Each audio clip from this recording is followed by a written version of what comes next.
ಸ್ವರ್ಣ ಗೌರಿ ಬಾಲ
ಶರಣು ಶರಣೆಂದು ಕರಗಳೆರಡನೆ ಮುಗಿದು ಚಿರವೆರಗಿನೆಂದು ಆಶ್ವಯುಜ ಶುದ್ಧ ಮಹಾನವಮಿ ಬರಲೆಂದು ಶಾಶ್ವತದಿ ಹರಸಿದೆವು ಬಾಲಕರು ಬಂದು ಮಹಿಷನಿಮ ಭಕ್ತ್ಯಧಿಕ ಸುಖವ ಕೊಡಲೆಂದು ಲೇಸಾಗಿ ಹರಸಿದೆವು ಬಾಲಕರು ಬಂದು ಮಳೆ ಬಂದು ಬೆಳೆ ಬೆಳೆದು ದರೆ ದನಿಯಲೆಂದು ತಿಳಿಗೊಳಗಳು ಕಿತುರುಗಳು ಕರೆಯಲೆಂದು ನಲಿನ ಮುಖಿಯರು ಸುಪುತ್ರರ ಪಡೆಯಲೆಂದು ಎದೆಯೊಳಗೆ ಹರಸಿದೆವು ಬಾಲಕರು ಬಂದು ನಾರಾಯಣಾಯ ನಮೋ ನಾರಾಯಣಾಯ ನಾರಾಯಣಾಯ ನಮೋ ನಾರಾಯಣಾಯ.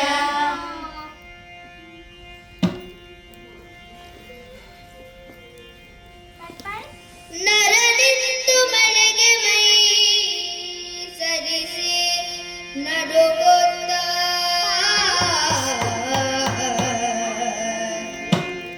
ನರನಿಂದು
ಆದರೆ ಪಾತ್ರ ಕಾಲಕ್ಕೆ ತಕ್ಕ ಔಷಧ. ಈ ಹೊಣೆ ಹೊತ್ತೆ ಅವತಾರವೆತ್ತಿ ಬಂದವ ಸುರರು ಭೂದೇವಿಯರ ಕಣ್ಣೀರಿಗೆ ಪ್ರತಿಯಾಗಿ ನನ್ನ ಆವಾಸ ಸ್ಥಾನ ವೈಕುಂಠವನ್ನೊಳಿದು ಇಳಿದು ದೇವಕಿ ದೇವಿಯ ಗರ್ಭ ವೈಕುಂಠವನ್ನು ಸೇರಿ ಕಂಸನ ಸೆರೆಮನೆಯಲ್ಲಿ ಕಾಣಿಸಿ ಬಳಿಕ ನಂದನಾಲಯ ಸೇರಿ ಯಶೋದೆಯ ಮಡಿಲ ಮಗುವಾಗಿ ಲೀಲಾ ಮಾತ್ರದಿಂದಲೇ ಅನೇಕ ದುಷ್ಟರನ್ನು ಶೈಮಿನಿಗೆ ಸೇರಿಸಿದವ ಕಂಸ ಚಾಣೂರ ಮರ್ದನನಾಗಿ ಕಾಣಿಸಿಕೊಂಡ ನಾನು ಪಾಂಡವರಿಗೆ ಧರ್ಮದ ಮೇಲಿರುವ ಪ್ರೀತಿಗಾಗಿ ಧರ್ಮವಿದ್ದಲ್ಲಿ ಅಚ್ಯುತನಿದ್ದಾನೆಂಬುದನ್ನು ಸಾರುವುದಕ್ಕಾಗಿ ಪಾಂಡವರ ಹಿತರಕ್ಷಕನಾಗಿ ವ್ಯವಹಾರಕ್ಕೆ ತೊಡಗಿದವ. ಅವರ ಮೂಲಕ ನನ್ನ ಭೂಭಾರ ಹರಣದ ದೀಕ್ಷೆಯನ್ನು ಸಾಕಾರಗೊಳಿಸಲು ಹೊರಟವ. ಅದರಲ್ಲೂ ಮಧ್ಯಮ ಪಾಂಡವ ಪಾರ್ಥ ನನ್ನ ಸಮಾನ ವಯಸ್ಕನಾಗಿಯೂ ಅಪ್ರತಿಮ ಬಿಲ್ಗಾರನಾಗಿ ಸಾಧಕನಾಗಿ ನನಗೆ ಅತೀ ಹತ್ತಿರದವ. ಮೊನ್ನೆ ಬ್ರಾಹ್ಮಣರ ಅಗ್ರಹಾರಕ್ಕೆ ಲಗ್ಗೆ ಇಟ್ಟ ತತ್ಕರರ ತಂಟಿ ನಿಲ್ಲಿಸಲು ಆಯುಧ ಗ್ರಹಣಕ್ಕೆಂದು ಹಿರಿಯಣ್ಣ ದ್ರೌಪದಿಯರ ಏಕಾಂತ ಮಂದಿರ ಪ್ರವೇಶದಿಂದಾದ ದೋಷ ಪರಿಹಾರಕ್ಕಾಗಿ ವರ್ಷ ಪರ್ಯಂತರದ ತೀರ್ಥಯಾತ್ರೆಗೆ ಹೊರಟಿದ್ದಾನೆ. ಹೊರಟು ಈಗಾಗಲೇ ತಿಂಗಳೆಂಟು ಕಳೆದಿದೆ. ಅವನೀಗ ಎಲ್ಲಿದ್ದಾನೆ, ಏನು ಮಾಡುತ್ತಿದ್ದಾನೆ ಎಂಬುದಾಗಿ ದಿವ್ಯ ದೃಷ್ಟಿಯಿಂದ ನೋಡಿದರೆ ತೀರ್ಥಯಾತ್ರೆ ಪ್ರೇಮಯಾತ್ರೆಯಾಗಿ ಪರಿವರ್ತಿತವಾದ ನರನ ವಿಚಿತ್ರ ಚರಿತ್ರೆ ನೋಡಿ ನನಗೆ ನಗು ಬರುತ್ತಿದೆ. ಮನಸ್ಸಿಗೆ ಮುಖದಲ್ಲಿ ನಗು. ಹಾ, ಯಾರದು? Oh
ಅಭ್ಯಾಸ ಭೋಜನವನ್ನುಂಡು ವಿರಮಿಸುತ್ತಿರುವ ನೀವು ಸ್ಮೇರವದನನಾಗಿದ್ದೀರಿ.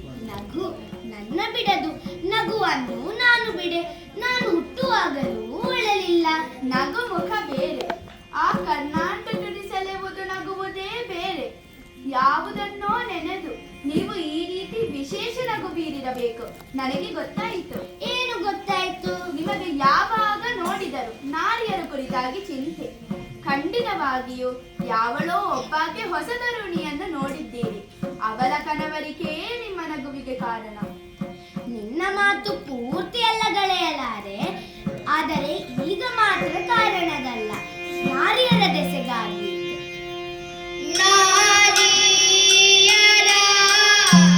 ದೆಸೆಗಾಗಿ ನಾನಂಬುದಿಲ್ಲ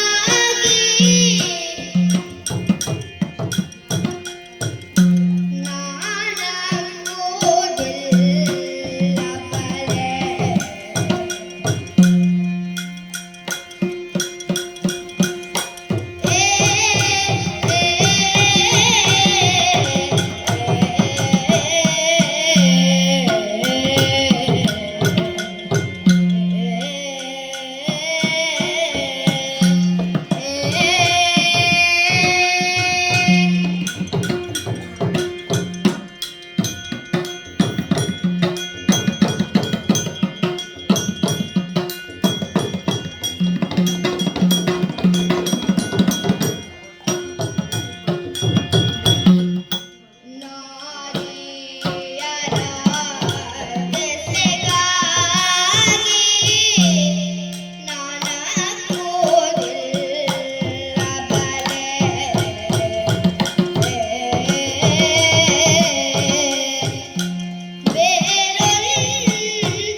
ಪ್ರಪಂಚದಲ್ಲಿ ಒಂದೇ ನಿಯಮವನ್ನು ಎಲ್ಲಾ ಕಡೆಗೂ ಬಳಸಲಾರೆ.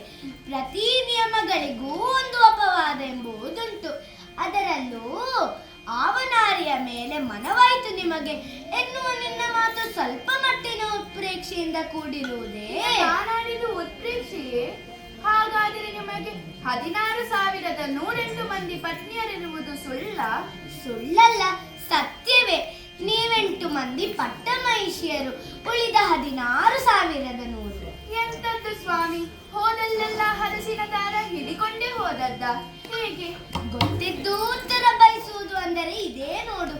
ಆ 16,100 ಮಂದಿಯನ್ನು ವಿವಾಹಕ್ಕೆ ಒಪ್ಪಿದ್ದು ನಿನ್ನ ಸಾಕ್ಷಿಯಾಗಿಯೇ ತಾನೆ. ಅಂದು ನರಕದಾನವನನ್ನು ವಧಿಸಿ ಅವನ ಸೆರೆಯಲ್ಲಿದ್ದ ನಾರಿಯರನ್ನು ಬಿಡಿಸಿದಾಗ ಅವರೆಲ್ಲ ಮುಂದೇನು ಎಂಬ ಬಗೆಗಾಣದೆ ಮುಕುಂದ ನೀನೇ ಗತಿ ಎಂದಾಗ ನೀವಿನ್ನು ಮುಂದೆ ಶ್ರೀಕೃಷ್ಣ ಸತಿಯರೆಂಬ ಸ್ಥಾನ ಗೌರವವನ್ನು ಕೊಟ್ಟವನು. ಆ ಕುರಿತಾಗಿ ನನ್ನ ಪತಿಯ ಬಗ್ಗೆ ನನಗೂ ಹೆಮ್ಮೆ ಇದೆ. ಆದರೆ ಈ 8 ಮಂದಿ ಪಟ್ಟ ಮಹಿಷರು ಬೇಕಿತ್ತ ಅಂತ. ಅದು ಒಂದಕ್ಕೆ ನಿಲ್ಲುತ್ತಿದ್ದರೆ ಈ ಮಾತು ಹೇಳಲು ನೀನೀಗ ನನ್ನ ಒಟ್ಟಿನಲ್ಲಿ ಇರುತ್ತಿರಲಿಲ್ಲ. ಅಬ್ಬ, ನಿಮ್ಮನ್ನು ಮಾತಿನಲ್ಲಿ ಸೋಲಿಸಲು ಸಾಧ್ಯವೇ ಇಲ್ಲ. ನೀವೇ ನನ್ನ ಆಕರ್ಷಣೆಗೆ ಬಿದ್ದು ನಾನಿಲ್ಲದೆ ಜೀವನವಿಲ್ಲವೆಂದು ಗೋಳಿಟ್ಟವರು ಹೌದು ತಾನೆ? ಅದು ಸತ್ಯ. ನಿಮ್ಮ ಹೆಸರೇ ಹಾಗೆ, ಕರ್ಷ್ಯತಿ ಇತಿ ಕೃಷ್ಣಃ. ಆ ಕಾರಣದಿಂದಲೇ ಗುರುಗಾರ್ಗ್ಯರು ಇಟ್ಟ ಹೆಸರು. ನಾವು ಮಾತ್ರ ನಿಮ್ಮ ಮೇಲೆ ಸ್ವಲ್ಪ ಹೆಚ್ಚೇ ಎನ್ನುವಷ್ಟು ಅಕ್ಕರೆಯನ್ನಿರಿಸಿ ಬೆಳೆದವರು. ಆಗ ನಿಮ್ಮ ಪಕ್ಕಕ್ಕೆ ಆಗಲೇ ಅಕ್ಕ ಬಂದಾಗಿದೆ ಎಂಬುದರ ಕುರಿತಾಗಿ ಲಕ್ಷ್ಯವೇ ಹರಿಯಲಿಲ್ಲ. ಸ್ವಲ್ಪ ಹೆಚ್ಚೇನಲ್ಲ, ಕೃಷ್ಣನಿಲ್ಲದೆ ಜೀವನವೇ ಇಲ್ಲ. ಜೀವವೇ ಬೇಡ ಎನ್ನುವಷ್ಟರವರೆಗೆ ಮುಂದುವರಿದಾಗ ನಿಮ್ಮ ಜೀವ ಉಳಿಸಿ, ಜೀವನವನ್ನು ಕರುಣಿಸಿ, ನಮ್ಮ ಜೀವಕ್ಕೆ ಜೀವ ಎಂಬ ಹಾಗೆ ಅಪ್ಪಿಕೊಂಡರೆ ಈಗ ನಿನ್ನಿಂದಲೇ ಅಪವಾದವಾದರೆ ಹೇಗೆ? ಸ್ವಾಮಿಗೆ ನನ್ನ ಮಾತು ಪಥ್ಯವಾಗದಿದ್ದರೆ ಕ್ಷಮೆ ಇರಲಿ. ಆದರೂ ಲೋಕ ಪ್ರತೀತಿಯೊಂದು ಉಂಟಲ್ಲ, ಕೃಷ್ಣನಿಗೆ 8ರಿಂದ 80ರವರೆಗೆ ಯಾವ ಹೆಣ್ಣು ಆಗುತ್ತದೆ ಎಂಬ ಹಾಗೆ. ಅದು ಅಕ್ಷರಶಃ ಸತ್ಯವಲ್ಲವಾದರೂ ಕೃಷ್ಣನಿಗೆ ತನ್ನ ತಾನು ತೆತ್ತಿಕೊಂಡವರ ವಯಸ್ಸಿನತ್ತ ಕೃಷ್ಣನಿಗೆ ಲಕ್ಷ್ಯವಲ್ಲ ಎನ್ನುವುದು ಸತ್ಯ. ಅದು ಸತ್ಯವಾದರೆ ಈಗ ನಿಮ್ಮ ನಗುವಿಗೂ ಯಾವುದೋ ಹೆಣ್ಣು ಕಾರಣ ಎನ್ನುವುದು ಸುಳ್ಳೆಂದು ಹೇಳುತ್ತೀರಾ? ಕೊಂಕಣ ಸುತ್ತಿ ಮೈಲಾರಕ್ಕೆ ಬಂದ ಹಾಗೆ ಇಷ್ಟೆಲ್ಲ ಹೇಳಿದ ಮೇಲೂ ಮತ್ತದೇ ಮಾತು. ಹೆಂಗಸರೆಲ್ಲ ಹೀಗೆ ಆಗುತ್ತಿಲ್ಲ, ಆದರೆ ನನ್ನ ಬಾಮಿಗೆ ಮಾತ್ರ ಇದು ಹುಟ್ಟು ಗುಣ. ಏನು ಬೇಕಾದರೂ ಹೇಳಿ, ಯಾರ ನಾರಿ ನನ್ನಲ್ಲಿ ಹೇಳಿ, ಹೆದರಬೇಡಿ. ಈ ಸಲ ಬಾಗಿಲು ಹಾಕುವ ಪ್ರಕರಣ ಎಲ್ಲ ಇಲ್ಲ. ಸತ್ಯಭಾಮ, ಸ್ವಾಮಿ ನಿನ್ನಲ್ಲಿ ಸುಳ್ಳೇಕೆ ಆಡಲಿ? ನಿನ್ನಾಣೆಯಾಗಿ ನಾರಿಯರ ದೆಸೆಗಾಗಿ ನಾನಕ್ಕುದಲ್ಲ ಬಲೆ. ಅದೆಲ್ಲ ಹಳೆ ಕತೆ, ಇದು ಹೊಸ ಕತೆ, ಬೇರೊಂದು ಹೊಸತಿಗುದು. ಆಗಲಿ, ಅದಕ್ಕೇನು?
ಹಾಗಾದರೆ ನೀವು ಅದನ್ನು ನನ್ನಲ್ಲಿ ಹೇಳಲೇಬೇಕು.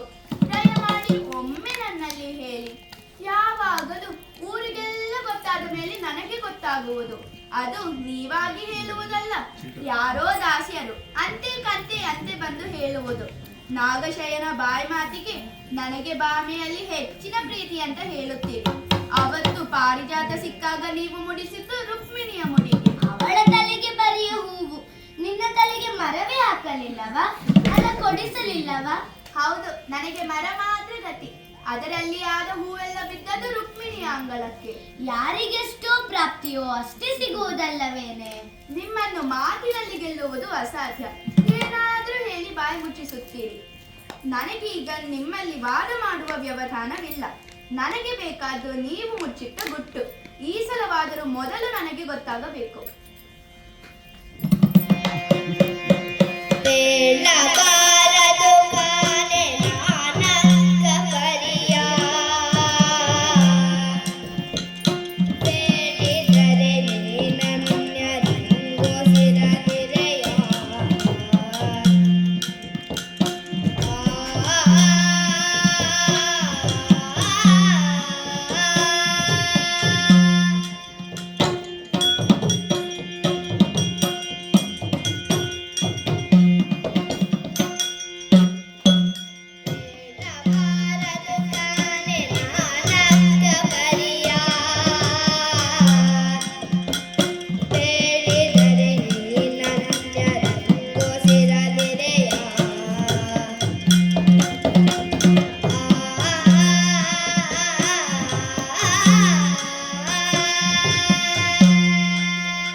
ನನ್ನ ಸ್ವಾಮಿ ನನಗೇ ಮೊದಲು ಹೇಳಿದ್ದು. ನನ್ನಲ್ಲಿ ಹೆಚ್ಚಿನ ಪ್ರೀತಿಯನ್ನ ಅನ್ನವರಿಗೆ ಅಂತ ಹೇಳಿಕೊಳ್ಳಬಹುದಲ್ಲ. ಹೇಳಿಕೊಂಡರೆ ಗುಟ್ಟು ಗುಟ್ಟಾಗಿ ಉಳಿಯುತ್ತದ, ರಟ್ಟಾಗುವುದಿಲ್ಲವಾ? ಅದು ನಾನು ಯಾರಿಗೂ ಹೇಳಬೇಡ ಅಂತ ಹೇಳುತ್ತೇನೆ. ಸರಿ, ಯಾರಲ್ಲೂ ಹೇಳಬೇಡಿ. ನೀನೊಂದು 100 ಜನರಿಗೆ ಹೇಳು, ಅವರು ಮತ್ತೆ 100 ಮಂದಿಗೆ ಹೇಳಲಿ. ಅದಕ್ಕೆ ಒಂದು ಮಾತೇ ಉಂಟು, ಹೆಂಗಸರಿಗೆ ಹೇಳಿದ ಗುಟ್ಟು ಗಾಳಿಯ ಕೈಗೆ ಕೊಟ್ಟ ಕಸ್ತೂರಿ, ಎರಡೂ ಒಂದೇ. ಉರುಳಿ ಪಸರಿಸದೆ ಉಳಿದೀತೆ. ಸರಿ, ಹಾಗಾದರೆ ನಾನು ಯಾರಿಗೂ ಹೇಳುವುದಿಲ್ಲ. ಗಂಡಸರು ಯಾವುದನ್ನಾದರೂ ಒಂದು ಕಿವಿಯಲ್ಲಿ ಕೇಳಿದನ್ನು ಮತ್ತೊಂದು ಕಿವಿಯಲ್ಲಿ ಬಿಡುತ್ತಾರೆ. ಹೆಂಗಸರು ಆಗಲ್ಲ, ಎರಡೂ ಕಿವಿಯಲ್ಲಿ ಕೇಳುತ್ತಾರೆ. ನೋಡಿ, ಹೆಂಗಸರು ಎಷ್ಟು ಏಕಾಗ್ರತೆ, ಗಂಡಸರಾಗಲ್ಲ. ಹೌದು, ಹೆಂಗಸರು ಆಗಲ್ಲ, ಎರಡೂ ಕಿವಿಯಲ್ಲಿ ಕೇಳಿದನ್ನು ಬಾಯಲ್ಲಿ ಬಿಡುತ್ತಾರೆ. ಇಲ್ಲ ಸ್ವಾಮಿ. ಇನ್ನೋರ್ವಳಿಂಗೆ ನಾ ಪೇಳುವವಳಲ್ಲ.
ಆ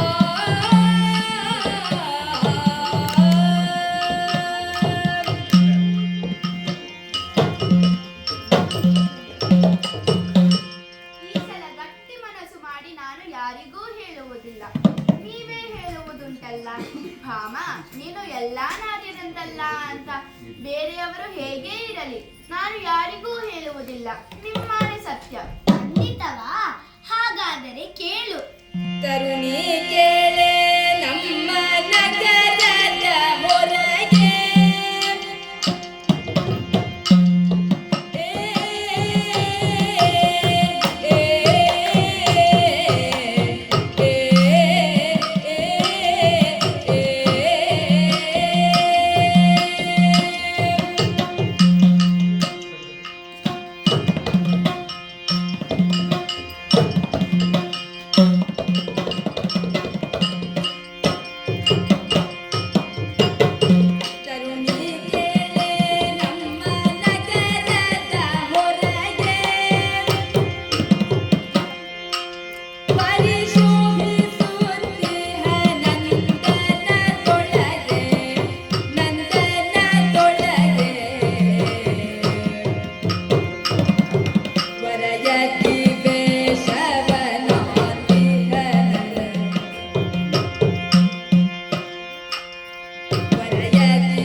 ಅಲ್ಲವೇ ಹೆಣ್ಣು ಮಕ್ಕಳಿಗೆ?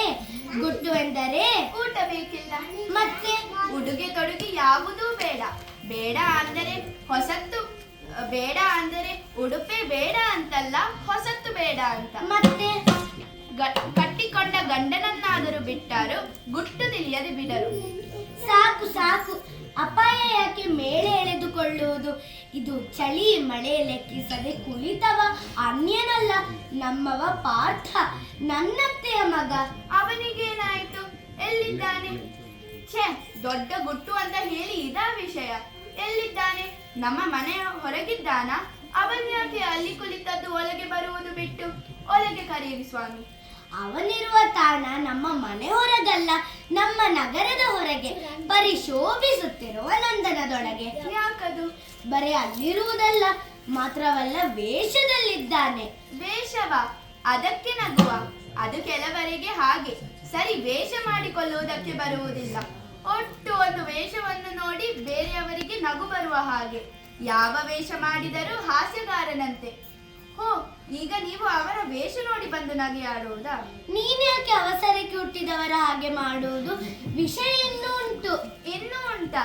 ಹೇಳಿ ಹಾಗಾದರೆ. ನೀವು ಮಧ್ಯೆ ಮಧ್ಯೆ ನಿಲ್ಲಿಸುವುದು ಯಾಕೆ ಮತ್ತೆ? ಯತಿವೇಷ? ವೇಷ ಅಂದರೆ ಬೇಕು ಅಂತ ಮಾಡಿದಲ್ಲ. ಅಗ್ರಹಾರದಿಂದ ಬ್ರಾಹ್ಮಣರ ಅಗ್ನಿಹೋತ್ರಾದಿ ಪರಿಕರಗಳನ್ನು ಕಳ್ಳರು ಕದ್ದೊಯ್ದ ಕಾಲಕ್ಕೆ ಅವರನ್ನು ಒದ್ದೋಡಿಸಲು ಆಯುಧಾಗಾರ ಪ್ರವೇಶ ಸಂದರ್ಭ, ಧರ್ಮರಾಯ ದ್ರೌಪದಿಯರ ಏಕಾಂತ ಮಂದಿರ ಪ್ರವೇಶದ ಅನಿವಾರ್ಯತೆಯೊದಗಿ ಆ ದೋಷ ಪರಿಹಾರಕ್ಕಾಗಿ 1 ವರ್ಷ ಪರ್ಯಂತ ಅಖಂಡ ಭರತ ವರ್ಷದ ತೀರ್ಥಕ್ಷೇತ್ರ ದರ್ಶನಕ್ಕಾಗಿ ಹೊರಟ ಪಾರ್ಥ ಇನ್ನೂ 4 ತಿಂಗಳು ಇರುವಾಗಲೇ ದ್ವಾರವತಿಗೆ ಬಂದು ತಲುಪಿದ್ದಾನೆ. ಮನೆ ಬಿಟ್ಟು ತೀರ್ಥಯಾಟನೆಯಲ್ಲಿರುವ ಆತನ ಮುಖದಲ್ಲಿ ಸಹಜವಾಗಿ ಬೆಳೆದ ಗಡ್ಡ ಮೀಸೆ ಜಡೆಗಳಿಂದ ಋಷಿಯಂತೆ ಕಂಗೊಳಿಸುತ್ತಿದ್ದಾನೆ. ಹೋ ಹೋ, ಇದು ಪಾರ್ಥನ ವೇಷದ ಹಿಂದಿರುವ ಕತೆ. ಹೋಗಿ ಬೇಗ ಕರೆ ತನ್ನಿ. ಊಟ ಎಲ್ಲ ಮಾಡಿಸಿ ಒಂದು ಗಡ್ಡ ಮೀಸೆ ತೆಗೆಸುವ ವ್ಯವಸ್ಥೆ ಮಾಡಿ. ಪುಣ್ಯಕ್ಕೆ ನೀವೇ ತೆಗೆಯರಿ ಹೇಳಿಲ್ಲ. ನಿಮ್ಮ ಭಾವ ಅಲ್ಲವಾ? ಈಗ ಅವನ ವೇಷದ ಹಿಂದಿರುವ ಭಾವ ಏನು ಗೊತ್ತಾ? ನಮಗೆ ಸುಭದ್ರಿಗೆ ಗಂಡನಾಗುವುದು. ಹೋ, ಬರುವ ವರ್ಷದ ಚಳಿಗೆ ಈಗಲೇ ವ್ಯವಸ್ಥೆಗೆ ಸಿದ್ಧನಾಗಿದ್ದಾನೆ. ಹಾಗಾದರೆ ನಿಮಗೆ ಬಿಡಿ, ಪಾರ್ಥನೆಂದರೆ ಜೀವದ ಗೆಳೆಯ. ಹೋಗಿ ಬಾಲಗದವರನ್ನು ಒಮ್ಮೆ ಕರೆಸಿ ಬಿಡಿ. ಅದಷ್ಟು ಸುಲಭ ಉಂಟಾ? ಯಾಕಿಲ್ಲ? ಕಾರಣ ನಮ್ಮಣ್ಣ.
ಸುಭದ್ರೆಯನ್ನು ಕುರುರಾಯನಿಗೆ ಸುಯೋಧನನಿಗೆ ಕೊಡುವ ಮನ ಅಣ್ಣನದ್ದು. ನಿಮ್ಮದು? ಕೇಳಬೇಕೇನೆ. ಪಾರ್ಥನಂತ ಸಮರ್ಥ ಗಂಡು, 3 ಲೋಕದ ಗಂಡನೆಂದೇ ಖ್ಯಾತನಾದ 8ದೆಯ ವೀರ ತಾನಾಗಿ ಸುಭದ್ರೆಯನ್ನು ಬಯಸಿದ್ದಾದೆ ಎಂದಾದ ಮೇಲೆ ರೊಟ್ಟಿ ಜಾರಿ ತುಪ್ಪದಲ್ಲಿ ಬಿದ್ದ ಹಾಗೆ ಅಲ್ಲವೇ?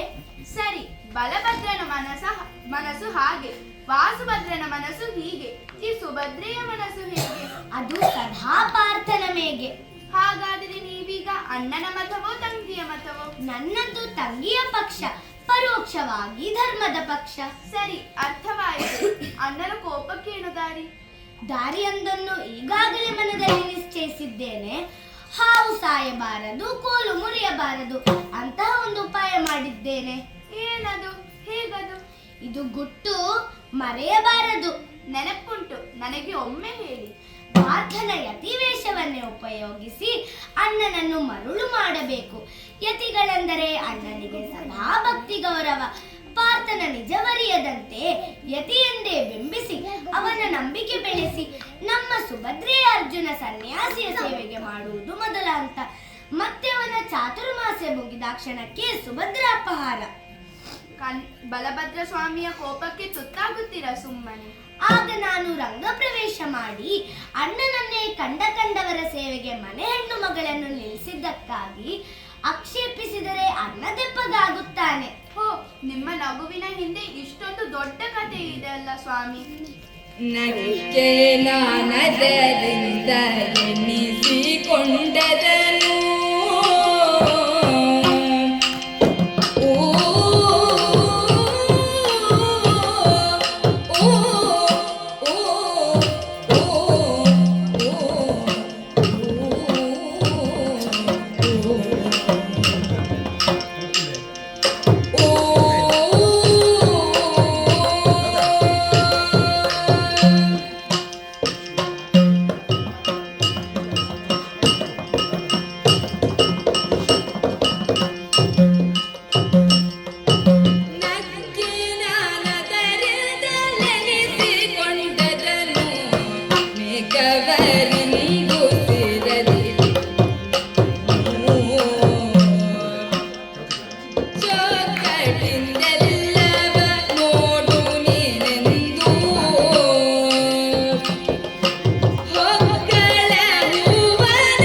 ಮಳೆ ಗಾಳಿಗೆ ಮೈಯೊಡ್ಡಿ ನಡುಗುತ್ತಾ ಕುಳಿತಿರುವ ದೃಶ್ಯ ಮತ್ತು ಮುಂದೆ ದ್ವಾರಕೆಯಲ್ಲಿ ನಡೆಯಲಿರುವ ಸುಭದ್ರಾ ಕಲ್ಯಾಣ ಪ್ರಹಸನದ ನುಡಿನಡೆಗಳನ್ನು ಮನದಲ್ಲೇ ಲೆಕ್ಕ ಹಾಕಿ ನನಗೆ ಒಂದು ನಗು ಬಂದು ಹೋದದ್ದು. ಇಲ್ಲಿ ಹೇಳಿದ್ದೇನೆ, ಯಾರಿಗೂ ಹೇಳಬೇಡ, ಎಚ್ಚರ. ನೀವು ಕಮಲನಾಭ, ಹೊಕ್ಕುಲಲ್ಲಿ ಹೂವರಳಿಸಿದವರು. ಶೀಘ್ರದಲ್ಲಿ ಅಣ್ಣ ಬಲರಾಮ ದೇವರ ಕಿವಿಗೆ ಹೂವು ಮುಡಿಸುವ ಯತ್ನದಲ್ಲಿದ್ದೀರಿ. ಮುರಾಂತಕ ಎಲೆ ಮುರಾಂತಕ ನಿನ್ನ ಮಹಿಮೆಯ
ಬಲ್ಲವರಾರು ಜಗದಲ್ಲಿ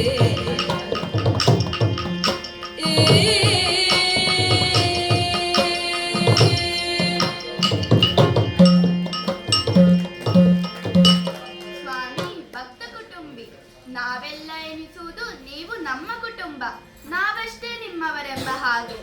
ಆದರೆ ನೀನು ಭಕ್ತ ಕುಟುಂಬಿ, ಕಾಮಿಪರ ಕಾಮಧೇನು, ಭಕ್ತರ ಅಧೀನ, ಭಜಿಪ ಭಕ್ತರಿಗೆ ತನ್ನ ತಾನೇ ತೆತ್ತಿಹನೆಂಬ ಬಿರುದು ಪೊತ್ತವ, ಅರಸಿ ಕಾರಣವು ವೇದ ತತಿಗಳು, ಸುರಪು ಮುಖ್ಯಾಮರರು ನಿಮ್ಮನ್ನು ಸ್ತುತಿಸಲರಿಯರು, ಸಾವಿರ ನಾಲಿಗೆಯುಳ್ಳ ಮಹಾಶೇಷನಿಗೂ ಅಸಾಧ್ಯ, ಅದರಲ್ಲೂ ಪಾಂಡವರೆಂದರೆ ನಿಮಗೆ ಅತೀವ ಪ್ರೀತಿ. ಅದು ವ್ಯಕ್ತಿಗತವಾಗಿ ಪಾಂಡವರ ಮೇಲಿನ ಪ್ರೀತಿಯಲ್ಲ, ಧರ್ಮದ ಮೇಲೆ ಅವರಿಗಿರುವ ನಿಷ್ಠೆಯ ಮೇಲೆ ನನಗಿರುವ ಪ್ರೀತಿ. ನೀವು ಏನಾದರೂ ಮಾಡಿ ಅನವರತ ಪಾಂಡವರನ್ನು ರಕ್ಷಿಸುತ್ತಿ ಎನ್ನುವುದು ದಿಟ್ಟ. ಸರಿ ಸ್ವಾಮಿ, ನನಗೆ ಒಳಗಡೆ ಕೆಲಸವಿದೆ, ದಾಸಿಯರು ಕಾಯುತ್ತಿರುತ್ತಾರೆ. ಸರಿ, ಆದರೆ ನೆನಪಿರಲಿ, ಗುಟ್ಟು ರಟ್ಟಾಗಬಾರದು. ಸರಿ ಸ್ವಾಮಿ. ಭೂತಳಾಧಿಪ ಕೇಳು, ಭೂತಳಾಧಿಪ ಕೇಳು, ಕಾಂತೆಯ ಮಾತನಾಲಿಸಿ ನಸುನಗುತ್ತ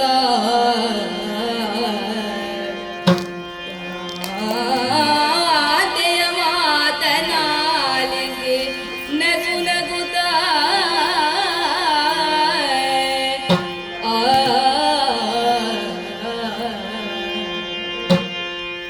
ನಲವೂದು ಮಲ್ಲಿಗೆಯಾಗೆಯನು ಬಳಿಕ ಮುರಾಂತಕನು ಆತ ತೂಕ್ಷಣ ಪುರಟನ ಕಪಿಕೇತನನ ನೀಕ್ಷಿಸುವ ಭರದಲ್ಲಿ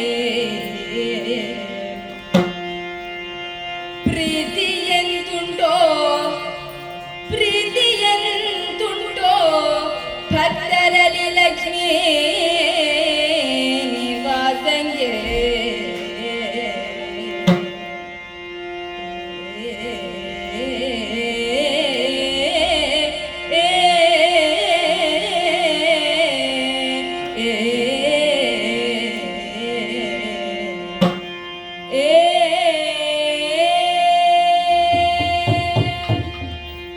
ಸರಿ, ಚಳಿ ಮಳೆ ಗಾಳಿಯನ್ನು ಲೆಕ್ಕಿಸದೆ ನನ್ನನ್ನೇ ನುತಿಸುತ್ತಿರುವ ಪಾರ್ಥನ ಮುಂದೆ ಕಾಣಿಸಿಕೊಂಡು ಅಗತ್ಯ ನಿರ್ದೇಶನವನ್ನು ನೀಡಿ ಪ್ರಶಾಂತ ಸುಖಾಂತವಾಗುವಂತೆ ಪ್ರಯತ್ನಿಸಬೇಕು.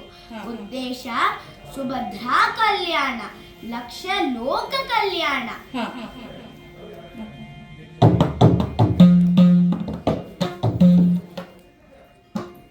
ಮುಗಿಸಿದ್ದೇವೆ ನಾವು ಈಗಾಗಲೇ.